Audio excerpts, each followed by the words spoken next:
আসসালামু আলাইকুম, কেমন আছেন সবাই? আশা করি অনেক ভালো আছেন। আপনাদের সাথে একটা ব্লগ শেয়ার করতে আসলাম। আজকে কেক বানাইছি চুলায়। দেখেন কেকটা কত সফট হয়েছে, দেখছেন? কেকটা অনেক সফট হয়েছে। অনেক তাড়াহুড়ার মধ্যে বানাইছি, আপনাদের দেখাতে পারি না। শুধু একটা ডিম দিয়ে কেকটা অল্প সময়ের মধ্যে তৈরি করছি। অনেক মজা হয়েছে এবং অনেক সুন্দর গ্রান আসতেছে। এটা এখন আমি ফ্রিজে রেখে দেবো।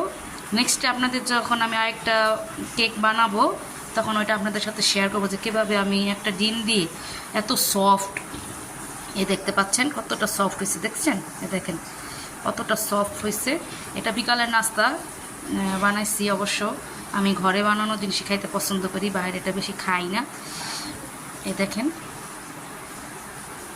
অনেক কম সময়ের মধ্যে কেকটা তৈরি করছি। আপনাদের সাথে নেক্সটে আমি কীভাবে কেকটা কম সময়ের মধ্যে তৈরি করি দেখাবো। আপনারা আমার চ্যানেলটা সাবস্ক্রাইব